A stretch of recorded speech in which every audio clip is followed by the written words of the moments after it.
flow 25 liters per minute through this regulator. Some of them are different, but it goes all the way down to, it starts off at 0.25 liters. Really? What are you getting out of 0.25 liters and stuff? This regulator has to go, it actually goes from 0.25 liters per minute all the way up to 25 liters per minute. Okay, you're going to see different types of regulators and flow rates and so on and so forth. But again, just make sure you understand when you're opening and closing the regulator, when you're making your selection, there's an arrow right here. The arrow is pointing exactly to what you are set at. Okay, so you're just going to look at it. I need to put them on 2 liters, 3 liters, 4 liters, 5, and all the way down the line. Okay, so make sure you're familiar with that. Is it 10 to 15? That's the range. Depending on what device. You can 10 to 15 for the non-rebreather, right? But remember, if you have a BVM, you can actually hook it up to oxygen, go all the way up to 25. Okay? So there's the regulator. Okay, so let's work on the bottle here. So the first thing that we need to do, so here's the process that you guys are going to be inspected. So we've already gone through how we shut off the other one, how we disengage the regulator from the other one, and get rid of the old bottle. Now we have the new bottle. We've taken the security wrap out of it. Now the first thing that we need to do is take our wrench, once the security tab is off, take our wrench, and all we're going to do is we're going to open close for a minimum of 1 second. That's what I believe the book says, it's just 1 second. And all we're doing is purging any residual dust particles or anything like that from the system. Potential dust particles. And so all we're doing is this. We take the new bottle and all we're doing is opening and closing. And then close it. And that's all we're doing. Okay? And I believe that the book says it's just 1 second. Okay? So we've cleared the residual of any potential dust particles. Next thing that we're going to do is we're going to come by and we're going to inspect the regulator to make sure the prongs are intact, the gasket is intact and is present as well. Our yoke is functional, no problem.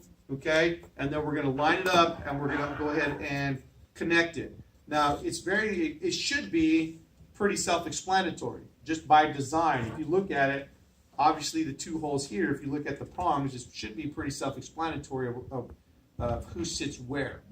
Okay? So you need to make sure that you are in the right position. Okay? So remembering left to loose, okay, you're going to do is just going to slide this right over the top, bringing it down, okay, until your prongs catch. There you go, into the proper position. Now it's super important that this goes on nice and even and the yoke is tightened into the right position as well. Because what we do not want to do is once we get something like this and we have a tendency to tighten and it's offset, we're going to leak again. Okay, so make sure that it's nice and even, and you should visually see down here the yoke kind of slide into its nice little male-female kind of position there.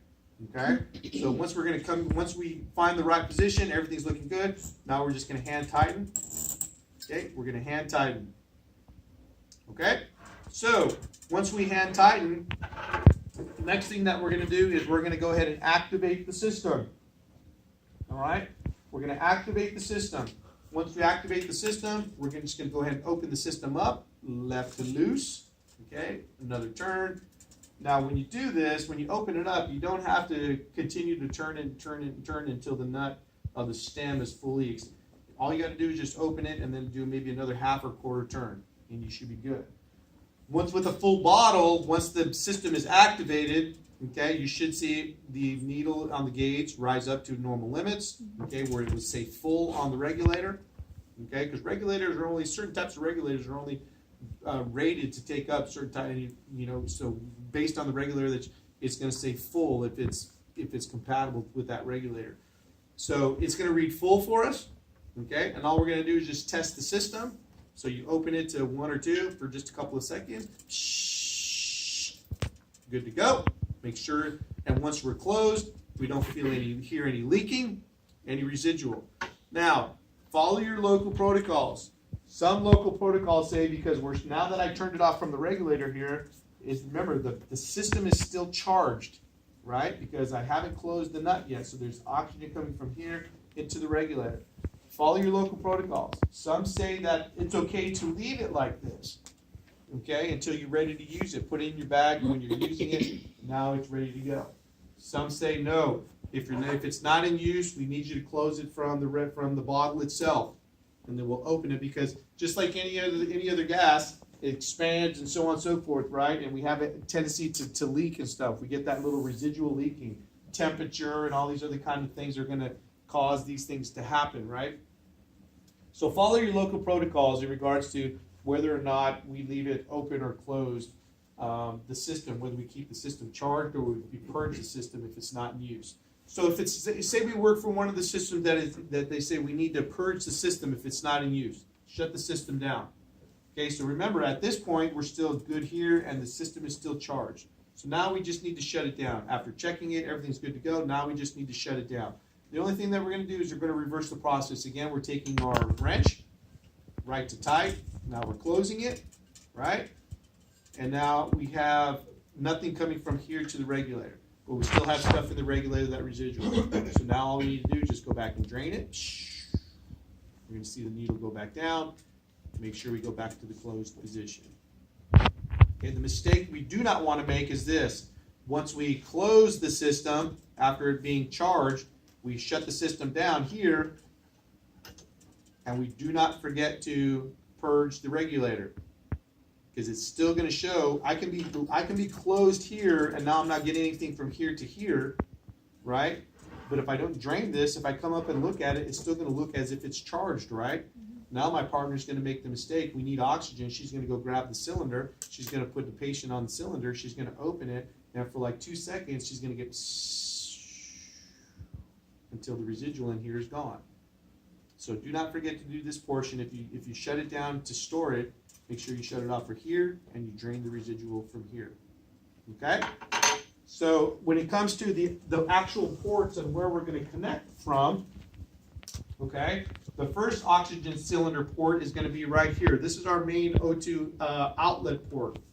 Okay? And I say outlet because it's an outlet or an inlet port. It's an inlet port if something's coming into it. It's an outlet port if it's coming from here outwardly. So it's leaving there, coming to us, right? So that outlet port right here, okay, is where we're going to take the end of our non-rebreather, nasal cannula, whatever the case is. This is going to go to the patient, okay, and we are going to go ahead and hook it up here. All right? And then this is going to go to the patient, and we apply it to the patient. Okay, now with the non-rebreather, we know that the non-rebreather needs to be activated first. So we need to go ahead and turn it on to 15 liters per minute. 15 liters per minute, putting our thumb over the one-way valve, and then filling the reservoir bag, and then we would place it on our patient, correct? Okay. Now, again, we need to take into consideration flow rates when we start putting stuff on, when we start putting oxygen on patients, okay? It's best to have the device and get yourself ready to go prior to putting it onto the patient, okay? When I say that, because if you put nasal cannulas and stuff, now, depending on the flow rate, 2 liters is really not going to bother somebody whether you put it in the cannula and then you turn on the 2 liters, as opposed to turning on the 2 liters, get it flowing, and then putting it on the patient. Okay, communication is going to be, but it's going to be a little bit different if you have flowing maybe at 6 liters or something like that. Okay, and then you're putting it on the patient, and all of a sudden you give them this big burst. So you really should titrate it up. Okay, you really should titrate it up to where we don't have it on somebody when we have to go to those little bit higher flow rates, putting it on the patient, and all of a sudden just blasting them, right? Okay, we got to be mindful about that. Okay, that will never happen with the non-rebreather because it's coming up to our face here. But remember, we got to protect the membranes as well when we put these nasal cannulas on. Okay, we should just kind of step them up. Although we need to go to 6 liters, we don't have to do it, taking it and try to overwhelm them. Hey, sir, okay, here's 2. Okay, going up just a little bit more. Okay, just a little bit more. Walk them up as opposed to going to 6 and overwhelming them with it all at once. Okay? When you're putting it on the patient. These 2 other ports that you see right here, okay? These other 2 ports let me just leave this on so you can see. I don't have any with me, so I apologize, but I think you guys can visualize this in your head, no problem. These other ports right here are for what we call connectors, okay? Have you ever been in the hospital where you've seen, or maybe you see one in your book, the Christmas tree that hangs down off of a regulator? It's just a green little adapter, okay? Kind of points down, narrows down adapter. That sits right here, and it sits right here. It'll just thread on there so we can have multiple devices going on at one time. If we want to give a patient a nasal cannula and give them a nebulizer treatment or something like that, we can flow multiple devices at the same time. Okay, so these are just connectors so we can connect multiple delivery devices for our patient. Okay, not all regulators are like that. Some are, some aren't. Okay, so and really that's the gist of it. Okay, we just need to